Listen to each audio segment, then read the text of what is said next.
Bonjour à tous, j'espère que vous allez bien. N'hésitez pas donc aussi à vous abonner pour faire monter cette chaîne, liker, commenter, partager. Et comme vous pouvez voir aujourd'hui, on va s'intéresser à une thématique hyper importante qui nous touche tous, parce que ça fonctionne aussi sur ce marché-là, mais sur plein d'autres. Les arnaques et les promesses de gains rapides, notamment sur le marché boursier. Mais pas que, parce que je vais aborder aussi un petit peu d'autres marchés. Si quelqu'un vous promet de doubler votre argent en quelques jours, logiquement, la première chose à faire, c'est de fuir et de réfléchir. Parce que ça paraît très bizarre, et je pense que vous le savez, mais il faut le rappeler assez régulièrement. Pourquoi est-ce que déjà on aurait tendance à tomber dans ce type de piège, dans ce type de choses? Il y a plusieurs choses. Alors, déjà, le premier temps, c'est le FOMO. On se dit, ok, on me propose une opportunité actuellement, j'ai la possibilité pendant potentiellement aller 1 ou 2 ans de doubler mon argent assez rapidement. Donc on se pose des questions, on se dit l'opportunité arrive, est-ce que c'est peut-être pas l'opportunité du siècle? Parce que oui, il y en a qui ont gagné énormément d'argent en extrêmement peu de temps parce qu'ils ont eu l'opportunité de fou à un certain moment dans leur vie et ils l'ont saisi. Est-ce que c'est pas cette opportunité-là qui va faire que? Ensuite, on se dit aussi argent facile. Waouh, on me promet des rendements fous, plus de 20%, etc. par mois. C'est assez dingue. Et donc on se dit richesse facile, pourquoi pas y foncer. Et enfin, il y a une autre chose, c'est l'influence sociale. Et il y a plein de témoignages un peu trop beaux pour être vrais de personnes qui en extrêmement peu de temps ont gagné quelques milliers, millions d'euros. Et donc on se dit pourquoi pas nous quoi? C'est possible. Et cette influence, en fait, joue aussi sur notre cerveau, ce qui fait que on se dit, si les autres l'ont fait, pourquoi pas moi aussi? C'est possible. Je vous parle d'une arnaque qui est extrêmement connue, qui continue à sévir en tant que telle, notamment sous les MLM, qui continue pour certaines de se développer à droite à gauche. Et je pense que potentiellement vous avez déjà dû être approché par ce système MLM. C'est le multi-level marketing qui fonctionne plutôt bien, puisque leurs trucs sont encore mieux ficelés qu'avant. Donc, le système de Ponzi qui fonctionne donc pour la même chose que l'MLM, les anciens investisseurs, donc eux, sont payés avec l'argent des nouveaux. Et en fait, plus il y a de niveaux, mieux c'est. Mais au bout d'un moment, et je vous conseille d'aller voir la vidéo, notamment j'avais regardé sur Micode, qui faisait ça, qui a fait une super vidéo sur le système de Ponzi. Au bout d'un moment, c'est plus possible. En fait, les rendements deviennent impossibles à maintenir parce qu'en fait, comme on double à chaque fois la population sur la base de la pyramide, au bout d'un moment, on peut plus satisfaire tout le monde et tout le monde ne peut pas être payé. Et en fait, quoi qu'il arrive, à un moment donné, au niveau mathématique, l'effondrement de la pyramide est inévitable. Donc bien sûr, si vous êtes dans les premiers dans la pyramide, logiquement ça va, vous avez pu vous en mettre plein les poches, mais 97%, même 98% des gens qui sont sur la pyramide, vont pas gagner de sous. Et ça c'est très important de le dire. Et donc la pyramide de Ponzi la plus connue, c'est donc celle de Bernie Madoff, avec 65 milliards de pertes de dollars pour les investisseurs. Donc je vous laisse imaginer la taille de la pyramide, comment ça avait été construit et en combien de temps. Et en fait, au final, elle est quand même tombée, même si elle était extrêmement puissante. La pyramide est tombée parce que c'était pas possible de tenir ces rendements-là. Hop là, juste après, on a donc les gourous de la bourse et de la finance. Donc il y en a vraiment beaucoup. Vous en voyez énormément sur les réseaux sociaux, il y en a à n'en plus finir. Les promesses, c'est devenir riche grâce à la méthode secrète, grâce à une méthode qui vous font gagner énormément. On en a eu aussi beaucoup pendant un moment sur tout ce qui était casino en ligne, etc., avec des méthodes infaillibles à la roulette, des méthodes folles qui vous font gagner 10 000 par 10 000. Donc ça, il faut vraiment réfléchir, se poser, refaites les maths avec ce qu'on vous dit, et vous verrez que c'est totalement impossible.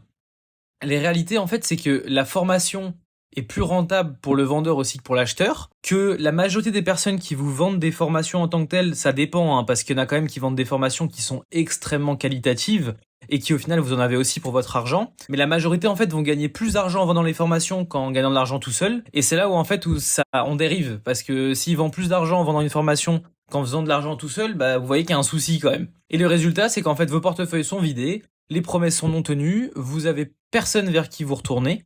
Et à ce moment-là, c'est eux qui gagnent juste des sous. Ensuite, et là on passe aux arnaques dans la crypto NFT. Je pense que vous avez vu beaucoup parce que c'est notamment, en fait, c'est un des milieux qui est quand même encore assez nouveau. Donc tout ce qui est arnaque était extrêmement présent, ce qui est plutôt logique parce que les gens ne connaissent pas le marché. Donc c'est beaucoup plus simple pour les arnaqueurs de setup des coins qui ne valent rien, des promesses qui ne seront jamais tenues avec des rentabilités totalement folles. J'ai d'ailleurs vu notamment dans la vidéo de Micode donc un système MLM qui promettait potentiellement que leur coin qu'ils avaient créé allait finir à plusieurs dizaines de dollars l'unité. Et donc, il faisait acheter ce coin-là par la communauté. Enfin, c'est quand même fou, hein, quand on réfléchit. Bien sûr, il y a des coins qui avaient des promesses folles et qui ont réussi à être tenus. Et donc voilà, on a des coins sur aujourd'hui qui ont des coins qui valent quelques dizaines de dollars, etc. Mais c'est tellement rare. Les rug pulse qui ont extrêmement bien fonctionné pendant extrêmement longtemps, et notamment quand les marchés repartent à la hausse parce que énormément d'investisseurs néophytes arrivent. En fait, les créateurs possèdent la majorité de la supply de ce coin. Ils attendent que les personnes en fait viennent sur le coin et ensuite ils le coolent directement avec les liquidités qui ont été injectées. Et ça fonctionne extrêmement bien parce que les gens arrivent, ils se disent ok, un nouveau projet crypto potentiellement intéressant, les promesses sont sympas, allez c'est parti. Et quand vous vous renseignez pas assez bien sur un projet, souvent vous faites rug. Les projets fantômes, il y en a beaucoup aussi, hein. Des projets qui sont montés un peu de toutes pièces. On sait pas trop qui y a derrière, on sait à peu près quelles sont les promesses, mais elles m'ont l'air compliquées. Et au final, en fait, vous avez juste personne derrière et le coin s'écrase. J'ai pris aussi donc l'arnaque sur les Pokémon. Les booster packs resealed, donc les paquets en fait qu'on ouvre et qu'on recolle par la suite. Il y en a de plus en plus, il y en aura de plus en plus je pense sur le marché, notamment sur tout ce qui est vintage. Ça fonctionne bien parce que les gens veulent collectionner de l'ancien, et pas que de l'ancien, même sur des choses assez nouvelles ça fonctionne. Et en fait les gens ouvrent, prennent les meilleurs hits, referment et ensuite revendent. De temps en temps, ils remettent toutes les cartes et ils remettent des cartes de merde en même temps. Et enfin, donc les faux sites de précommande, ça y en a plein, hein, commande jamais livrée. Vous avez notamment Hydra TCG, hein, qui est depuis un petit moment sous les feux des projecteurs, qui ne rembourse d'ailleurs toujours pas, hein. Moi, j'ai quelques amis qui ont perdu quelques centaines et quelques milliers d'euros. Donc, c'est assez chaud. Les cartes contrefaites, il y en a de plus en plus sur le marché. C'est un petit peu comme sur les cryptos, hein, parce qu'on a en fait des cartes à ses côtés. Comme sur les cryptos, vous avez des coins qui sont à ses côtés. Et en fait, les gens créent des nouveaux. Et là, ils ont des cartes donc cotées qui sont extrêmement bien faites, parfois authentiques, mais qui sont pas authentiques au final parce que c'est souvent des slaps qui ont été reprint, qui ont été faits en Chine, etc.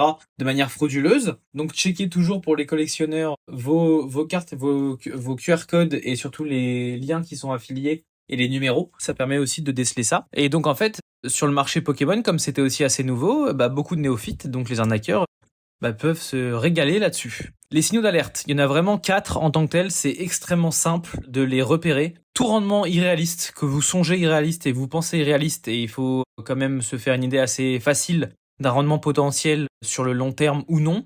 Si on vous promet plus de 10% par mois garanti, déjà le 10% par mois garanti, le garanti déjà est très bizarre. La pression temporelle, et ça vous l'aurez toujours, ça fonctionne tout le temps, c'est ce qui est mis en place à 99% du temps. Investir maintenant ou jamais. C'est maintenant ou jamais, il faut investir, tu vas louper le créneau, etc., etc., etc. Le manque de transparence. Pas de preuves de réussite, pas de société, ni de choses claires. Ça doit vous mettre la puce à l'oreille. L'absence de régulation, hein, les plateformes douteuses, il y en a vraiment beaucoup. Checkez toujours les reviews. Ça fonctionne, ça aide, un peu comme quand vous regardez les vendeurs Vinted, leurs avis, ça permet quand même d'écrémer, même s'il peut y avoir des problématiques. Comment se protéger? C'est pas compliqué. On vérifie les sources, AMF, courtier régulier, vendeur reconnu, etc. Là-dessus, sur tout ce qui est bourse, c'est vraiment pas compliqué, hein. Vous avez donc des sociétés qui permettent comment ça s'appelle, de donner une légitimité à d'autres sociétés par rapport à des labels, etc. Comprendre avant d'investir. Comprenez toujours dans quoi vous investissez, comment c'est fait. C'est extrêmement important sur tout type d'investissement, hein. Plus vous comprenez le marché, plus vous êtes averti, moins normalement vous devriez vous faire arnaquer. Diversifier ses investissements, bien sûr, ne pas tout miser sur le même cheval ou sur une opportunité qui s'avérerait normalement miracle pour la majorité. Ça, il faut vraiment toujours réussir à investir sur quelque chose que vous connaissez, quelque chose que vous comprenez, et ça vous permet vous déjà de savoir ce que fait la personne et de le rétribuer aussi en fonction de ça.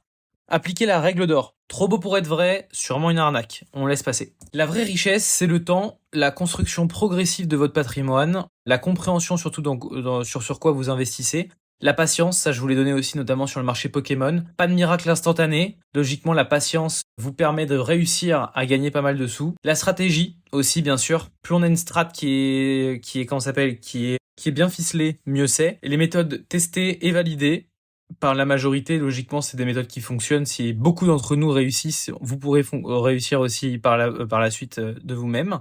Les arnaques reposent souvent sur l'appât du gain rapide. La richesse se construit avec le temps et la patience.